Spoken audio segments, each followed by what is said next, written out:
Welcome to TDS studios. N friends எல்லாம் நல்லா இருப்பீங்கன்னு நினைக்கிறேன். ஏன் இன்றைக்கி இவ்வளோ உற்சாகம் குறைவாக இருக்குது அப்படின்னு நீங்கள் நினைக்கலாம்.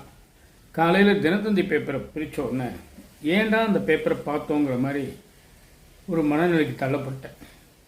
சமீபத்தில் வயநாட்டில் பெரும் இயற்கை சேதம், பேரழிவு இல்லைங்களா, ஏகப்பட்ட பொருள், மனிதர்கள், அந்த இடங்களே காணாமல் போயிடுச்சு. அப்போது அதில் அந்த ஸ்ருதின்னு ஒரு பொண்ணை பற்றி நம்ம ஏற்கனவே சொல்லியிருந்தோம் சேனலில். எல்லா குடும்பத்தினரையும் இழந்து நிராதரவாக நிற்கிறான் அந்த பொண்ணு. கிட்டத்தட்ட 15 பவுன் நகையும் 4 லட்சம் ரூபாய் பணமும் மண்ணோடு மண்ணாக காணாமே போயிடுச்சு. ஆனால் ஜென்சன் ஒரு நல்ல மனிதனுக்கு அந்த பெண்ணை நிச்சயம் பண்ணியிருந்தாங்க. அந்த பையன் எந்த எதிர்பார்ப்பும் இல்லாமல் நான் உன்னை கல்யாணம் பண்ணிக்கிறேன்னு ப்ராமிஸ் பண்ணியிருந்தார். அப்பேற்பட்ட ஒரு நல்ல மனிதன் அப்படின்னு சொல்லி நம்ம ரொம்ப பெருமையாக நினச்சிட்டு இருந்தோம். ஆனால் அந்த ஜென்சன் நல்ல பையன்தான். கடவுள் தான் இரக்கமே இல்லாமல் ஒரு கொடுமையான காரியத்தை நடத்தியிருக்கான். இதை என்னன்னு சொல்ல முடியும் சொல்லுங்க பார்க்கலாம். யாரை குறை சொல்ல முடியும்? கடவுள் செய்கிற குற்றமடாடு தான் நம்ம முடிக்க வேண்டியதாக இருக்குது எல்லாத்தையுமே. இந்த ஸ்ருதியும் ஜென்சனும் ஏதோ ஒரு கல்யாணத்துக்கு வேனில் போகும்போது பஸ்ஸில் ஏதோ ஆக்சிடெண்ட் ஆகி 2 பேரும் ஹாஸ்பிட்டலில் அட்மிட் பண்ணி அந்த பையன் மட்டும் இறந்துட்டான். இந்த ஸ்ருதியை ஏன் இந்த சோகம் இப்படி துரத்துது? விதியா? வேற ஏதாவதா? ஏன் இந்த பொண்ணுக்கு இந்த ஒரு சூழ்நிலை வரணும் இல்லைங்களா? இந்த பேப்பரில் பார்த்த உடனே மனசு கேட்கலைங்க, ரொம்ப சங்கடமாக இருக்கு. ஒரு மனிதன் மரணிக்கிறதுங்கிறது நான் ஏற்றுக்கக்கூடிய ஒரு விஷயந்தான். அது எந்த வயசாக இருந்தாலும் சரிங்களா, அதுக்கெல்லாம் வயசெல்லாம் கிடையாது. ஆனால் தொடர்ந்து ஒரு குறிப்பிட்ட பெண்ணை அந்த சோகம் ஏன் இப்படி விரட்டி விரட்டி அடிக்குதுன்னு தான் தெரியும். இப்போ மறுபடியும் முதல்ல இருந்து வாங்குற மாதிரி அந்த பையனை நிச்சயம் பண்ணாததுக்கு முன்னாடி இப்படி ஆயிருந்ததுன்னா அவள் ஒரு தனி மரம். நிச்சயம் பண்ணி அந்த பையன் ஏற்றுக்கிட்டு ப்ராமிஸ் பண்ணி நவம்பர் டிசம்பர் வரைக்கும் வெயிட் பண்ண வேண்டாம், முன்னாடியே கல்யாணம் பண்ணிக்கலான்னு சொல்லி வாக்குறுதி கொடுத்த அந்த சூழ்நிலையில் இன்னைக்கு அந்த பையன் இல்லை. எவ்வளோ பெரிய கொடுமை தெரியுங்களா? அது ரொம்ப கனத்த இதயத்தோடு நான் சொல்கிறேன். இது மட்டும் இல்லை, அந்த இயற்கை பேரழிவு எங்கேயோ வயநாட்டில் நடந்ததுன்னு நம்ம இருக்க முடியாது. ஏன்னு கேட்டால் அந்த சோக நிகழ்ச்சி தொடர்பாக அரசாங்கத்தில் இந்த வருஷம் ஓணம் கொண்டாடக்கூடாது அப்படின்னு முடிவெடுத்ததாக ஒரு பத்திரிகை செய்தி சொல்லுது.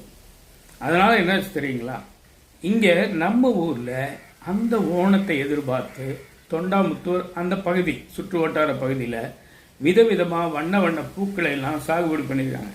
எல்லாம் அறுவடைக்கு தயாராக இருக்குது. ஓணத்துக்கு இன்னும் ஒரு வாரம் கூட இல்லை. அந்த நிலைமையில் இப்போ அந்த பூக்களை யாரும் வாங்குறதுக்கு ஆளில்லை. பொதுவாக வழக்கமாக கேரளாவிலேருந்து வரக்கூடிய எந்த ஆர்டரும் இந்த வருஷம் வரலையாம். எல்லாத்தையும் மண்ணுக்கு உரமாக போடுற ஒரு அவல நிலைமையில் இருக்காங்க. பார்த்தீங்களா, எங்கேயோ இடி இடித்தா எங்கேயோ ஷாக் அடிக்குதுங்கிற மாதிரி இப்போ அந்த வயநாட்டை ஒட்டிய சம்பவங்கள். அந்த ஸ்ருதிக்கும் ஏனோ தெரில, ஸ்ருதி இதுவரைக்கும் யார் கூடயும் சேரவே முடியல. இனி அந்த பொண்ணுடைய நிலைமையை காலம்தான் நிர்ணயிக்கணும். காலம் மட்டுமே அதுக்கு ஒரு முடிவு சொல்ல முடியும். நல்ல முடிவாக வரட்டும்னு நம்ம எல்லாம் சேர்ந்து வேண்டிக்குவோம். அது தவிர நம்மளால் ஒன்றுமே செய்ய முடியாது. ஏன்னா நான் தொடர்ந்து அவங்க கல்யாணத்தை ஏதாவது வாய்ப்பு கிடைச்சா வீடியோ போடலாங்கிற சந்தோஷத்தில் இருந்தேன். கடைசியில் பார்த்தா இப்படி ஆகிப்போச்சு.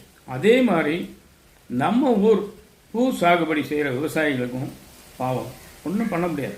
இதுலேருந்து நம்ம ஒரு விஷயத்தை நல்லா தெரிஞ்சுக்கணுங்க. இயற்கையோட சண்டை போடாதீங்க, இயற்கையை அழிக்காதீங்க. இதுக்குத்தான் பாருங்கள், பல தன்னார்வலர்கள், தொண்டுள்ளம் படைத்தவர்கள் இந்த செடி மரம் கொடி இந்த மாதிரி விஷயங்கள் இயற்கை வளங்களை காக்கிறதுக்காக போராடிட்டு இருக்காங்க. அந்த ஜீரோ டார்கெட் பாருங்கள், மலை மலையாக போய் இந்த பிளாஸ்டிக்கு அது இதெல்லாம் சேகரித்து அந்த இடத்த சுத்தம் பண்ணிக்கிட்டே இருக்காங்க. அதே மாதிரி பலர் இருக்காங்க. நான் சார்ந்த ஒரு இயக்கத்தை பற்றி நான் சொல்கிறேன். கலங்கல் கிரீன் ஃபவுண்டேஷன் அப்படின்னு ஒரு இயக்கம் நடந்துகிட்ருக்கு. அதில் நாங்கள் பல சாதனைகளை பண்ணிட்டு வரோம். சமீபத்தில் 1,00,000 பனை விதைகளை விதைச்சிருக்கோம். அது இல்லாமல் வனம் 1, 2, 3 அப்படின்னு நிறையா நடந்துகிட்டே இருக்குது. ஆனால் எத்தனை பேர் இந்த மாதிரி இயற்கை கட்டி காத்தாலும் நீங்கள் அதுக்கு மேலே நாங்கள் இயற்கையை அழிப்போம் அப்படின்னு சொன்னால் அந்த முடிவை என் வாயால் சொல்ல விரும்பலை. நீங்களே முடிவு பண்ணிக்கோங்க. இதுதான் இன்றைக்கி விஷயம். இந்த விஷயம் உங்களுக்கு புரிஞ்சிருக்கணும்னு நினைக்கிறேன். பிடிச்சிருக்க வேண்டாம். ஏன்னா இந்த மாதிரி இனிமேல் எங்கேயும் நடக்க வேண்டாம். புரிஞ்சுக்கிட்டிங்கன்னா சரிங்களா? உங்கள் கருத்துக்களை எதிர்பார்க்குறேன். மீண்டும் அடுத்த எபிசோடில் சந்திப்போமா? அதுவரை உங்களிடம் விடைபெறுவது உங்கள் அன்பன் டி. சண்முக சுந்தரம், போத்தனூர், கோயம்புத்தூர். நன்றி, வணக்கம்.